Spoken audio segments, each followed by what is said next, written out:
का हमारा टॉपिक है टी.एस. इलियट के article tradition and the individual talent का फर्स्ट पार्ट, जिसका टाइटल है ट्रेडिशन, जिसमें इलियट ट्रेडिशन का और राइटर की इंडिविजुअलिटी का जायजा लेते हैं और उनको डिस्कस करते हैं। जी व्यूअर्स, तो हम इस वीडियो में इस क्वेश्चन को टैकल करने की कोशिश करेंगे कि how according to Eliot tradition and individual talent are complementary to each other, या ये कि ट्रेडिशन किस तरह से लिंक करती है इंडिविजुअल टैलेंट के साथ। इस बात को बयान करने से पहले, इसको एलैबोरेट करने से पहले मैं चाहती हूँ कि आप इसका थोड़ा सा हिस्टोरिकल बैकग्राउंड को समझें। जी, तो सबसे पहली बात ये है कि इंग्लिश लिटरेचर को जब हम तारीख़ी अदवार में, जब हिस्टोरिकल पीरियड्स में डिवाइड करते हैं, तो रेनेसां के बाद जो इमीडिएट फेज़ आता है उसको हम कहते हैं new classical age. Immediately after new classical age, rather in response to new classical, जो एज बनती है उसको हम कहते हैं रोमांटिक एज। तो ये है डिवीजन इंग्लिश लिटरेचर की हिस्ट्री की। अच्छा, अब देखिए कि जो न्यू क्लासिसिस्ट थे, जिनमें Alexander Pope, Jonathan Swift, doctor Samuel Johnson शामिल थे, इन लोगों का मानना ये था कि tradition is more important than individuality, than originality. तो एक राइटर को कंसर्न करनी चाहिए ट्रेडिशन, बल्कि अपनी राइटिंग को मॉडल भी करना चाहिए ट्रेडिशन के साथ। इसके साथ ही आप इस बात को भी समझें कि हर राइटिंग में दो चीज़ें होती हैं, एक उसकी फॉर्म, उसका स्टाइल, दूसरा उसके मीनिंग और उसका कंटेंट।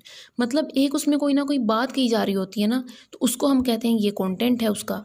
दूसरा उसका अंदाज़ है, कोई हैत है जिसमें वो बात कही जा रही है, तो ये चीज़ जो है उसकी फॉर्म या उसका स्टाइल कहलाता है। अब जो न्यू क्लासिसिस्ट थे, उनका ख्याल था कि राइटिंग में स्टाइल और फॉर्म ये ज़्यादा इंपॉर्टेंट हैं कंटेंट, मीनिंग और मैसेज के मुकाबले में। New classicist believed that form is more significant than content. तो इसका मतलब ये हुआ कि tradition is more important than individuality, than originality, than individual talent.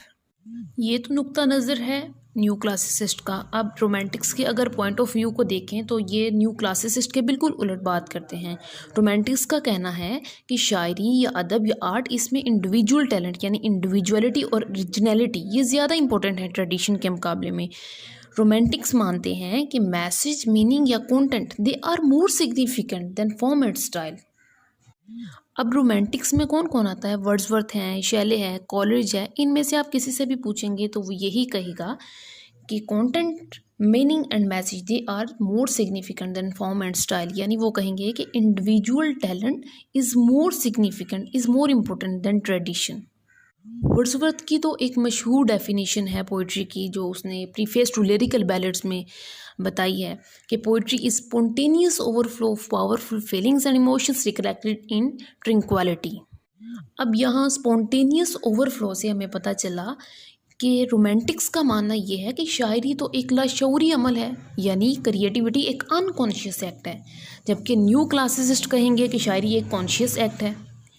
New classicist का मानना है कि you need to be skilled if you want to be an artist, you have to learn something, you need to improve yourself in some certain areas. जबकि romantic से पूछेंगे तो वो कहेंगे कि स्किल का क्या लेना देना अदब के साथ, क्रिएटिविटी के साथ, ये तो बस एक इंस्पिरेशन है, whether you are inspired or not, इसमें तो कोई ताल्लुक ही नहीं है लर्निंग का, स्किल का, क्राफ्ट का।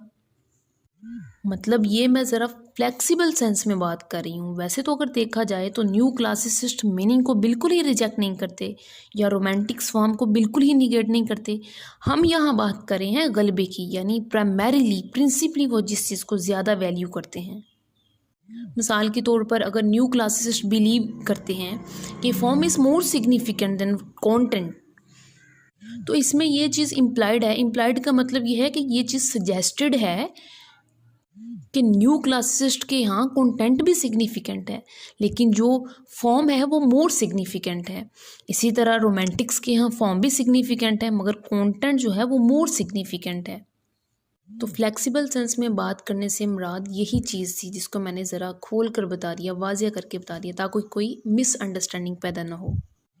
अच्छा, अब अगर आप देखो कि न्यू क्लासिसिस्ट और रोमांटिक्स ये बिल्कुल दो ऑपोजिट पोजीशंस हैं। मैं ऑपोजिट का वर्ड यूज़ कर रही हूँ, नॉट ओनली डिफरेंट। तो tradition and the individual talent, इस आर्टिकल में इलियट ने टू ऑपोजिट क्रिटिकल पोजीशंस को रिकंसाइल करने की कोशिश की है। तो इस एतबार से अगर हम देखें तो हम कह सकते हैं कि इलियट का इस ऐसे की हद तक जो इलियट की पोजीशन बनती है वो सिंथेसाइजेशन है, रिकंसाइलेशन है। यानी कि इलियट न्यू क्लासिकल और रोमांटिक पोजीशंस में रिकंसाइल करने की कोशिश कर रहे हैं, सिंथेसाइज करने की कोशिश कर रहे हैं।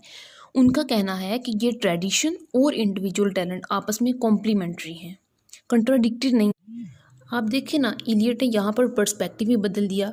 इलियट का कहना है कि इंडिविजुअल टैलेंट मुमकिन ही नहीं है ट्रेडिशन की शौर के बगैर, और ट्रेडिशन कायम ही नहीं रह सकती इंडिविजुअल टैलेंट के बगैर।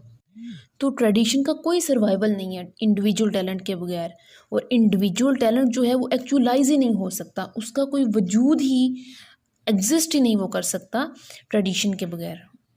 तो इस तरह से इलियट ने ट्रेडिशन को और इंडिविजुअल टैलेंट को एक दूसरे के लिए कॉम्प्लीमेंट्री बना दिया है। उसने कहा है कि ये दोनों कॉम्प्लीमेंट्री हैं।